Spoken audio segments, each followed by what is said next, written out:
করেছে সে ব্যক্তির সালাত গ্রহণযোগ্য হবে না। আর সে মুসল্লি থাকা সত্ত্বেও, সেই ব্যক্তি নামাজ আদায়কারী থাকা সত্ত্বেও জাহান্নামে যাবে। তাহলে আপনি সালাত আদায় করার পরেও জাহান্নামে যাবেন কেন? আল্লাহ সুবহানাহু ওয়া তাআলার আদেশ না মানার কারণে, আল্লাহ রাসূলের দেখানো পদ্ধতি অনুসরণ না করার কারণে আপনাকে বলা হয়েছে একভাবে, আপনি আপনার মতো করে অন্যভাবে করছেন। এটার নাম হচ্ছে উদাসীনতা। বুঝাতে পারলাম না মনে হয়? আমি বুঝাতে যাচ্ছি যে আপনি আপনার সালাত আদায় করেন, আপনি 5 ওয়াক্ত সালাত আদায় করেন, কিন্তু সেটাকে বিলম্বে নির্দিষ্ট সময়ের পরে আদায় করেন।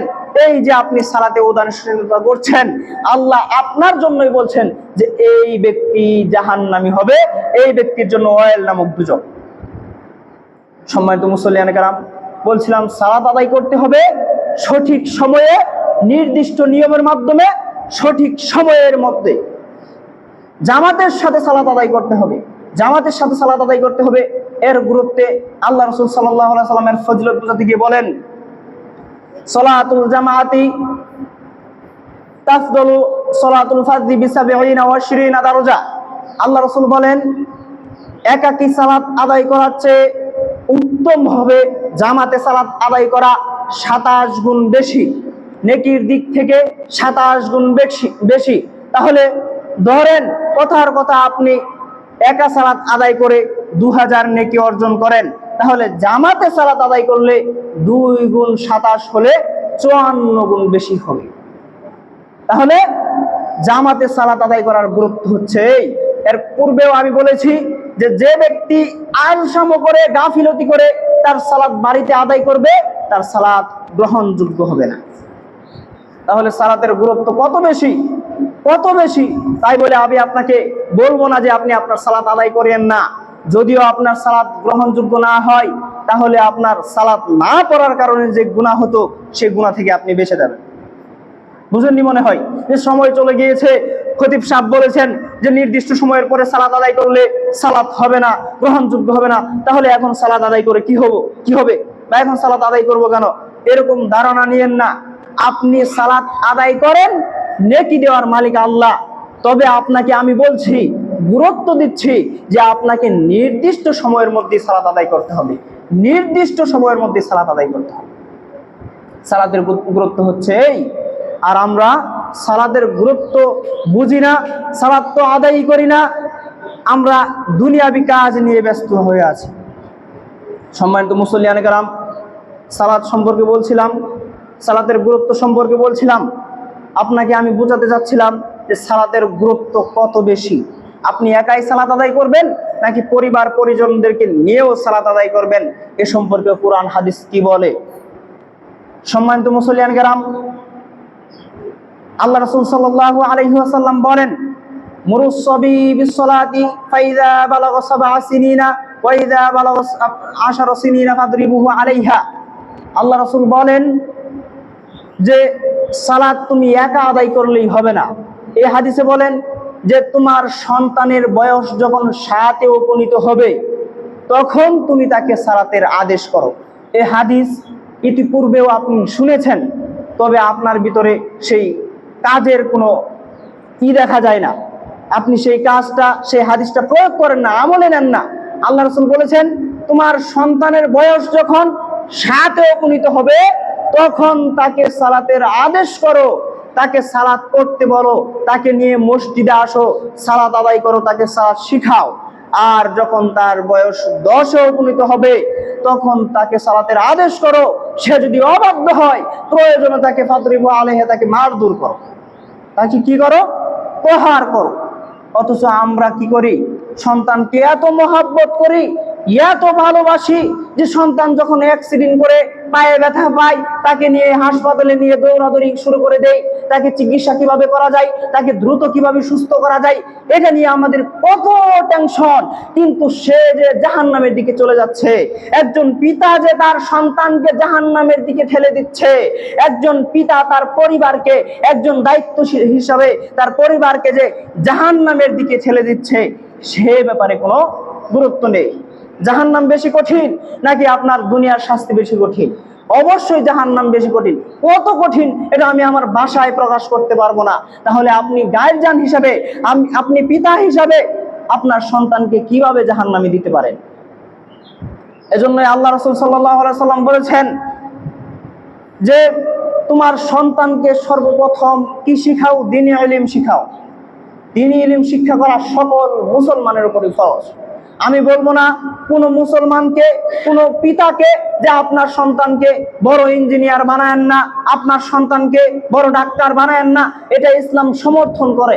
আপনার সন্তানকে আপনি যে কোনো কিছু বানাতে পারেন, তবে তাকে দ্বীনের ইলম শিক্ষা দিতে হবে, তাকে দ্বীনের জ্ঞান দিতে হবে। সে যদি আল্লাহকেই না চিনে, সে যদি এটা না জানে যে পিতামাতার সাথে কিরূপ আচরণ করতে হয়, সে যদি এটা না জানে আল্লাহর ইবাদত কিভাবে করতে হয়, মানুষের সাথে কিভাবে কথা বলতে হয়, মানুষের সাথে কিরূপ আচরণ করতে হয়, তাহলে তাকে বড় ডাক্তার বানিয়ে কি হবে? তাহলে তাকে বড় ইঞ্জিনিয়ার বানিয়ে কি হবে?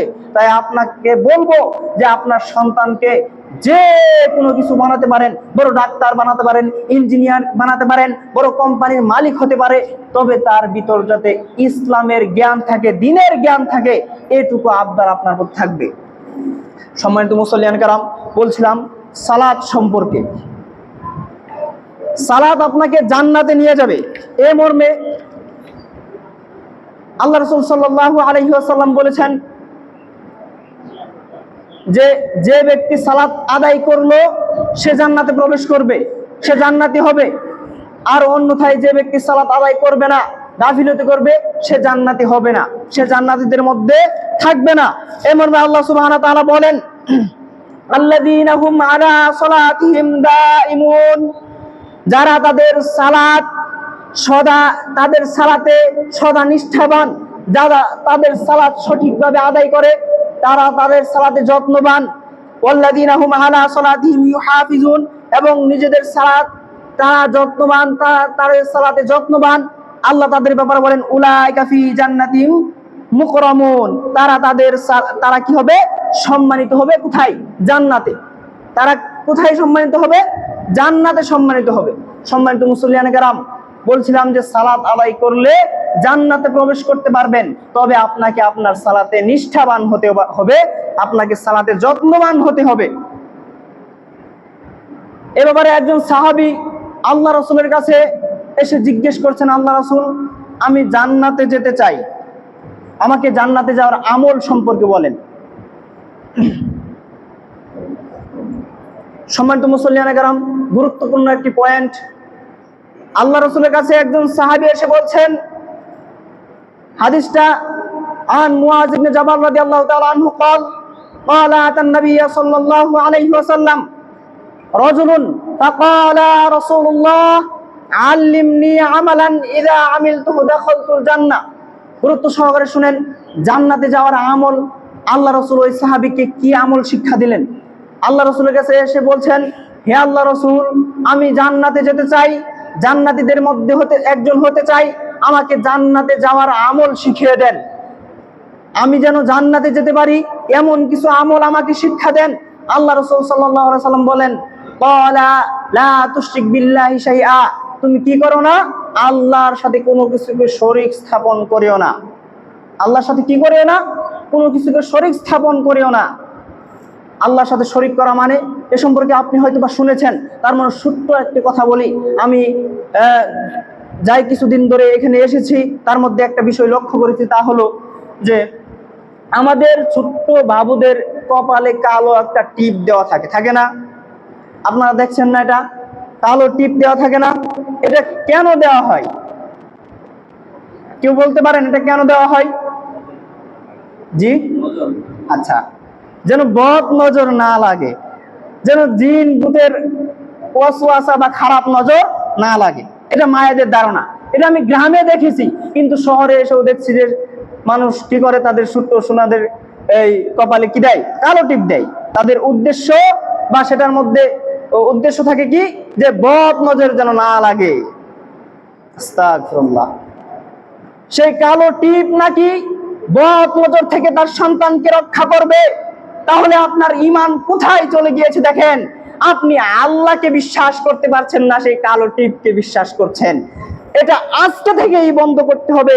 মা বোন যারা আছেন, আপনারা যারা এই কাজ করেন, তাদেরকে বলছি আল্লাহ